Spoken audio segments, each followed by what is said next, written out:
Hi guys, hello po. Dahil may bisita na naman si nanay dito sa bahay, may naisip na naman po ako sa kanilang challenge. Babayin po natin sila. Tara guys. Guys, magpapa-challenge tayo sa mga kasamahan ni nanay. May bisita si nanay, nandito uli. Sa-challenge natin guys. Katanungan challenge. Ang katanungan ay may isang kotse.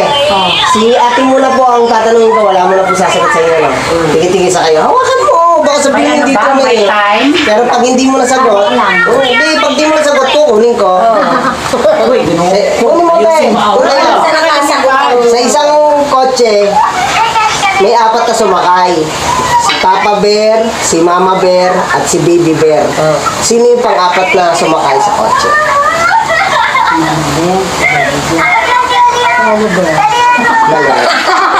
Hindi niya nasagot guys. Kukunin ko ulit.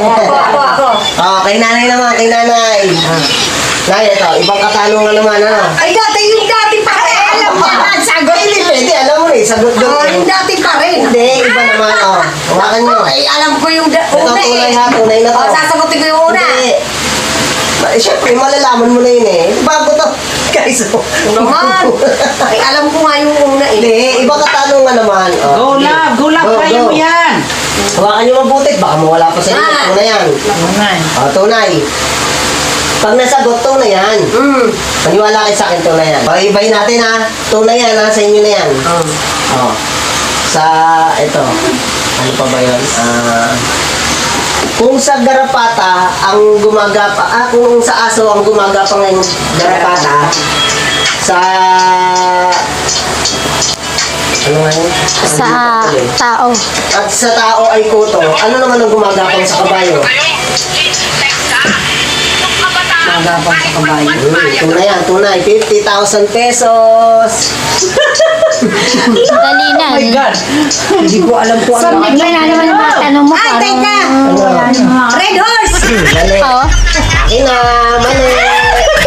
Mali. Ruby, push mo na yan. Tita Ruby naman, Tita Ruby. Kay Tita Ruby naman, 50,000 pesos. Sige. Ang katanungan ay, sa isang kilong bigas, magkano po kalahati? Bako, ayoko naman. Isang kilong gaya. Kalahati. Mali po. Akin na uli ang 50,000 pesos. Hindi, isang kilo. Hindi mo kano, wala naman siya presyo. Meron po. One half. Sa isang kilo ng bigas. Sa stress. Sa Oo isang nga, kilo ng no. bigas. Kalahati. Dito. Wala pa nakaka